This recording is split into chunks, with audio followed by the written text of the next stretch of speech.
Hi everyone, I'm attorney Jacob Birenbaum from Hawley, Kaufman Kautzer, and this is a video series about operating while intoxicated offenses from the time the traffic stop is started through to the time of arrest.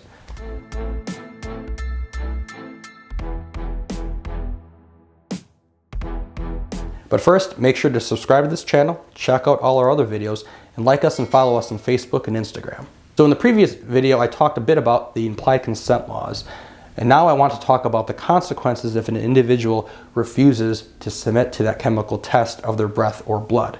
So let's focus on an OWI first offense, for example. The ranges for a license revocation for a first offense go from 6 months to 9 months. However, if an individual refuses to submit to a test, one, that refusal could be evidence of guilt, but also results in a 12-month revocation of their license. Another consequence of a refusal is the requirement that that individual have what's called an ignition interlock device installed in their vehicle. Now, for a first offense OWI, that ignition interlock device is not always required. If it's a first offense with a refusal, that ignition interlock device would be a requirement. Now, the ignition interlock device is a device that's installed in the vehicle, and the individual has to blow into a machine in order for the vehicle to start.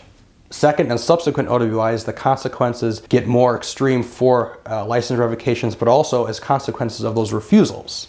If a driver refuses to submit to a chemical test, the law enforcement officer will provide them with a notice of intent to revoke for refusing that test. That form contains a lot of information about an individual's rights, specifically that that individual may have a right to a hearing to challenge the refusal of the test. There are strict time limits that need to be followed in order to request a refusal hearing.